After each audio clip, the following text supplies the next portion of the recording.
Hello and what is up everybody, Thunderbob here, and I am checking out some more Diablo 2 Resurrected. Tonight I am checking out the Amazon class. This is on the 2.4 PTR.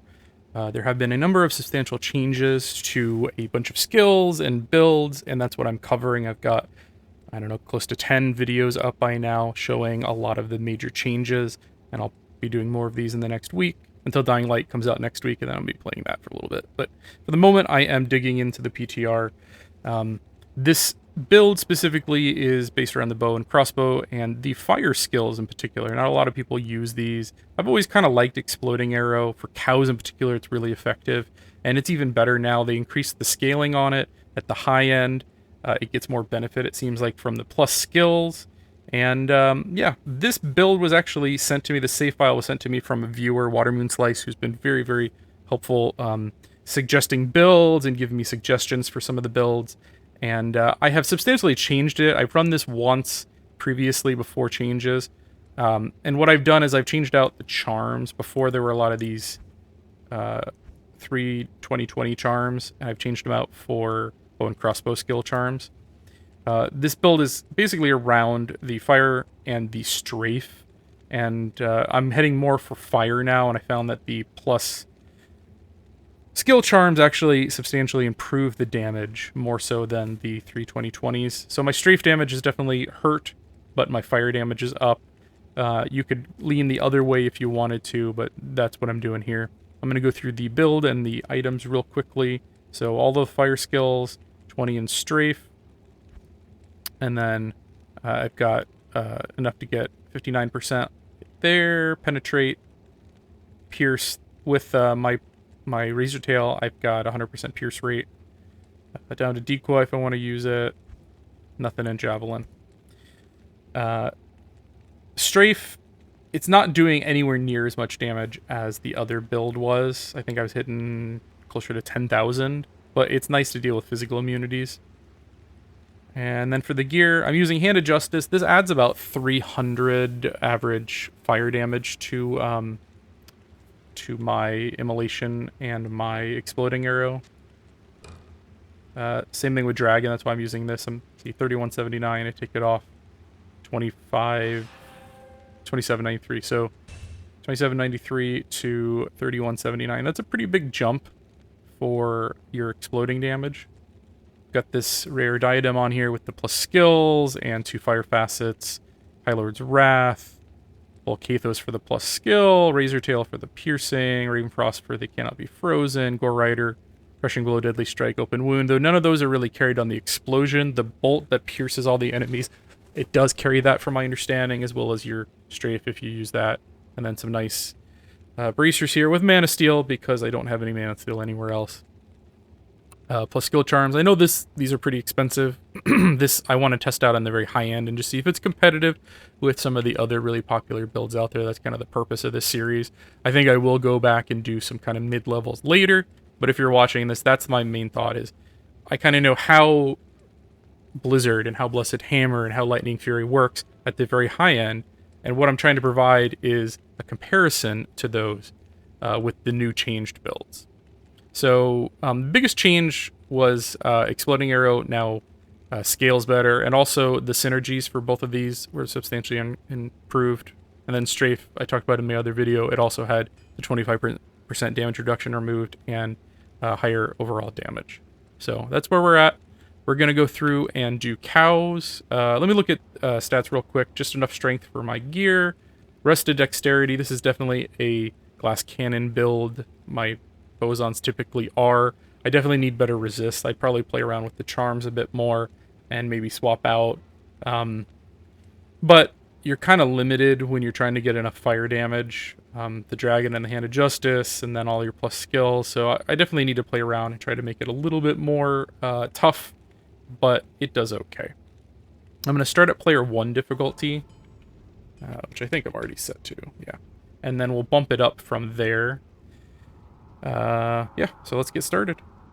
Okay, so basically, I mostly use Exploding Arrow. I just find the way it pierces and explodes along the way is just really satisfying, and I think it does more damage, even though the Immolation Arrow has more sheet damage, and I think it's better for, like, single targets. I think for groups of enemies, Exploding Arrow is probably better.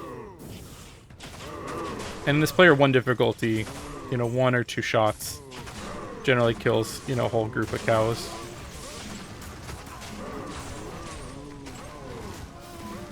And is it, you know, gonna beat Lightning Fury?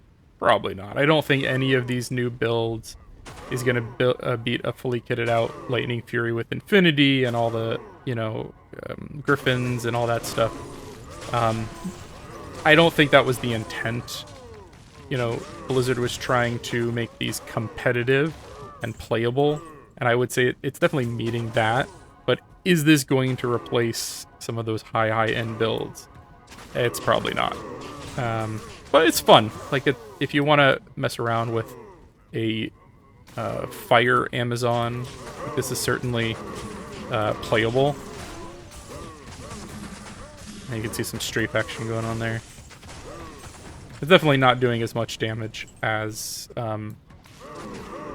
it was on the other video, because I definitely was more focused on physical damage there. You could probably drop that and go another direction, certainly. And unfortunately, because Dragon is unsynergized, and you know, you're not like a sorceress with masteries, the damage provided is not very substantial. Like that aura, you can just watch it. It's barely doing anything in player 1 difficulty, let alone, you know, player 8 difficulty. So don't expect like that build where you're just running around and letting everything die.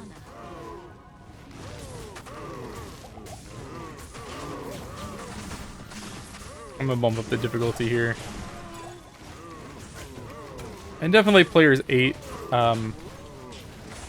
it's not as effective. I'd say players 1 through like 4, it's fine on. I'll probably have to run down here to actually get some cows that haven't spawned yet.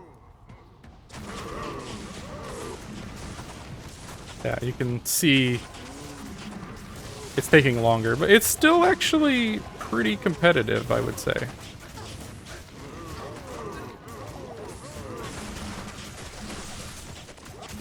Get off my merc.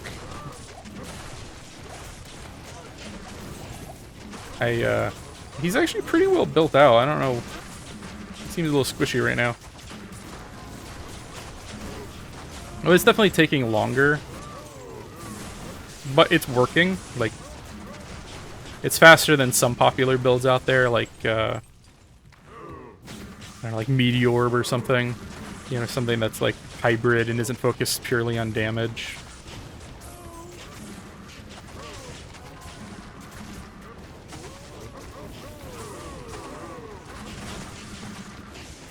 If you can get enough... I'm very squishy, I shouldn't be that close. If you can get them lined up well enough, and like really, really tight and compact, the damage does increase a lot. Like right there, like, you get so many explosions all tied together. So you want to pierce as many, and you want them as tightly packed as possible so they get hit with multiple explosions.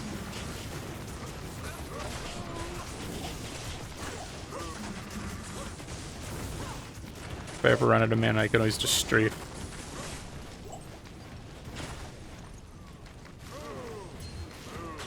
Yeah, so I just wanted to show off the changes to fire. It's definitely better. You know, I think the damage here is probably about doubled from what it was previously.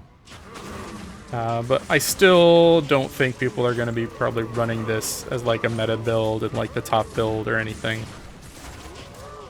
I want to play around with the frost changes as well, but I'm a little less familiar with like the Ice Maiden setup, but I'll probably be trying that out before long.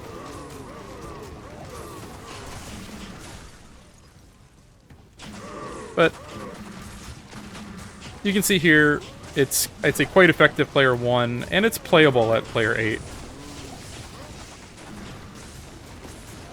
This is, of course, very high-end gear, you know, the Dream, or excuse me, the Dragon, expensive, the Hand of Justice, pretty expensive. I love those Hydras. And a lot of this stuff you could swap out. Like, these are only adding, like, 300 fire damage. You could go more physical. And then, like, plus skills also increases your damage, so you don't necessarily need that. You could go with any number of plus skill chess pieces, or, like, a Chains of Honor for more defensive options. So there probably are more budget-friendly, budget-conscious setups out there.